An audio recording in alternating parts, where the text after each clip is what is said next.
Hi guys, this is Spook, and today I'm going over update 84 in Rust. The main thing, which everyone's going on about, is the auto turret.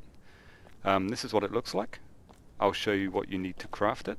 You need one targeting computer, one CCTV camera, one assault rifle, and 50 high quality metal. It's a very, very rare blueprint. You get the items from either airdrops or the attack helicopter by downing it, then going through the wreckage and collecting the various bits. It only looks at a 180-degree angle at a time. You can hold E on it, then go rotate to choose which direction you want it to face.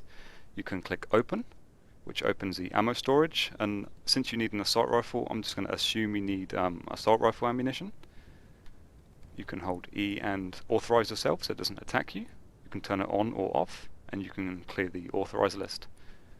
It has quite a short range, between 20 and 30 meters. Okay, so I've turned it on, and I've actually got someone over there behind a rock who's now gonna... and there we go. And it killed him pretty quickly, to be honest. It reacts quickly as well. I'll just get him to teleport to me again, so we can have another little play. It's a cool looking thing. It's very steampunk. Most of this game is. Here's my friend again. See how far you can run before it kills you. Okay, so yeah. It does take damage from everything, so you can shoot it, you can throw your rock at it if you want. It's more susceptible to explosive damage. And I believe it can be damaged more from behind, which would make sense. So that is pretty much it. It's an awesome looking thing, and go and do it again one more time.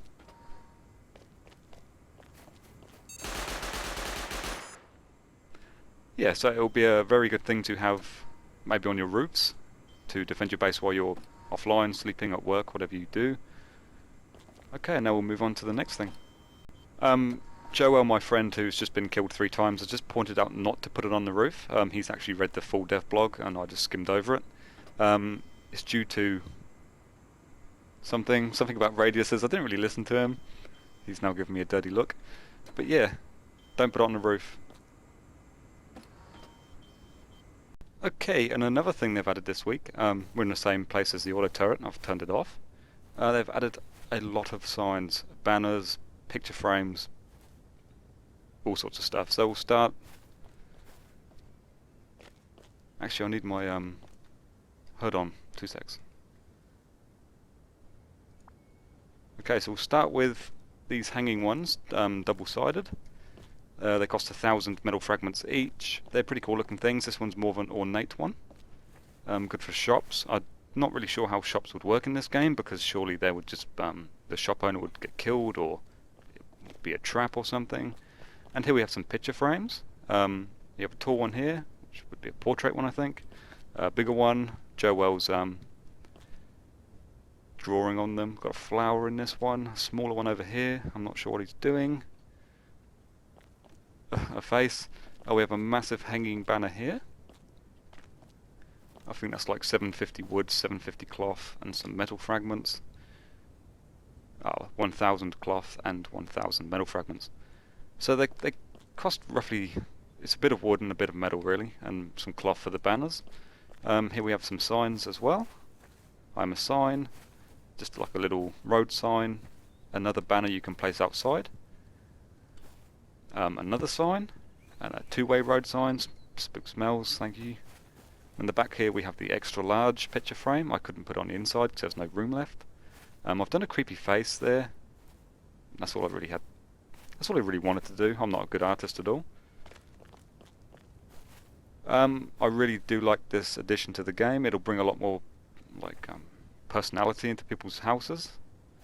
A lot more diversity as well. Thanks for that, Joel. Poo. Okay, so if you do it on one side, it will show on the other side as well.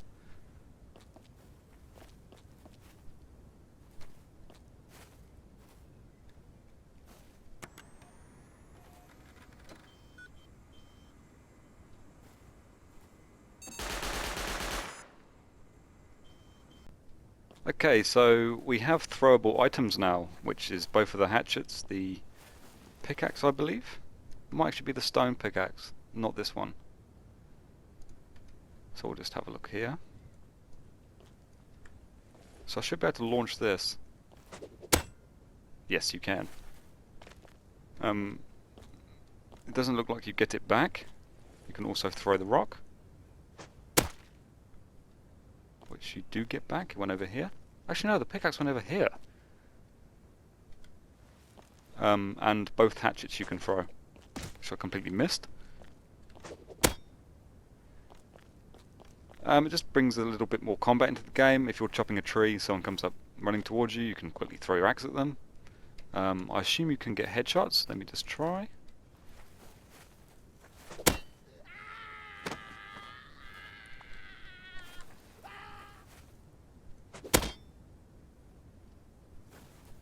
Okay, I assume you can. I'll just leave it at that. While I'm looking at corpses, most of you may have found that there's been a glitch lately where you can't loot the body. That's because I read it on the dev blog.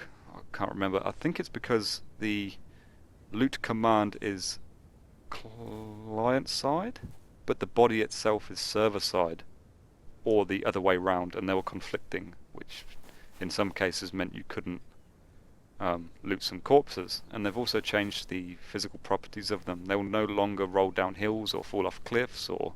That's my friend testing out the throwable things. Yeah, so they fixed the body issue, which is... That did no damage. Doesn't look like I can pick this axe up either.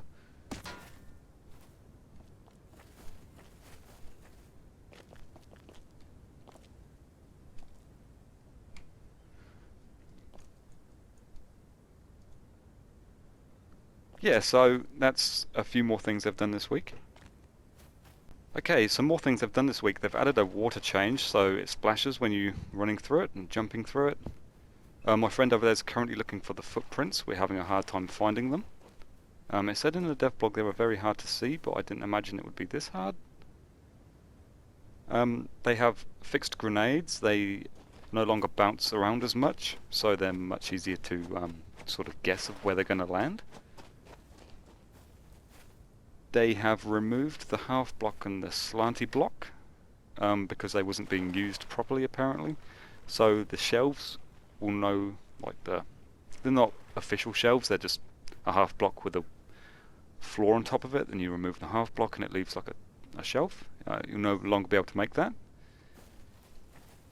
As you can see, someone in the servers just found that they've doubled the amount of items needed to create high external walls, both wood and stone I believe. He says it's tripled. I'll just have a look. I don't know why this is green either. Where would it be?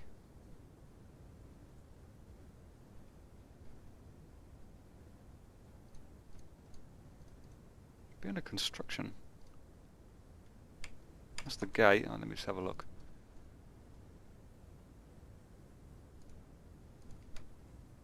Okay, so 1500 stones for the wall, the stone wall, and for the wooden one. Am I blind? Ah, I clicked on the gate, that's why. And for the wall, 1000 wood. This guy's pretty mad. He said he should be paid to play this game. What people need to remember is that it's in... I think it's still in alpha, isn't it? Early access, so people need to be aware that the game does constantly change. There will be a lot of bugs and there will be a lot of fixes. They should have realised this when buying a very early access game. And I think that's it for this week. Oh, these footprints. I'm not entirely sure. I'll have another look and I'll add a bit onto the end of the video if I can find them. They've changed some tool cupboard properties as well, meaning you can't place them very close to each other. You have to space them out a bit more. For the full changelog, go see playrust.com and everything will be explained in much more detail there. It's just I know some people prefer a visual rather than reading through heaps and heaps of text. Okay, so you can actually see here, there's some footprints.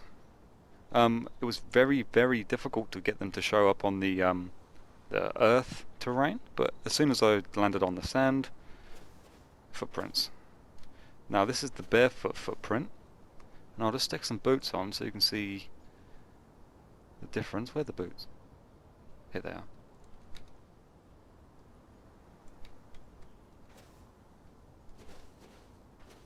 As you can see here, it's a boot footprint, which is cool. It will make tracking players more fun. You'll be able to see where they ran off to, so you can follow them back to either their base or wherever they're hiding. While I'm on the subject of clothes as well, they've added some Halloween items into the Steam shop, I believe. Now, it might be a good idea if you're into buying skins for clothes in this game. It might be worth getting them, because I can assume after Halloween they'll take them down, so they could become a rare item. Oh, for the people watching who play on my server, it has been wiped due to a memory leak. So it wipes again in another 5 days, so it's up to you if you want to play until then. And I'll look into getting the double memory option for the server. But it also said in the dev blog that the current Unity engine that runs the game is suffering from a memory problem, so it could be to do with that, and they're working on a fix apparently. Okay, there is some other stuff, but it'll take too long to go through everything. Thank you for watching. You know what to do if you like the video. Any questions, feel free to ask and I'll try and answer them. And I'll see you next time.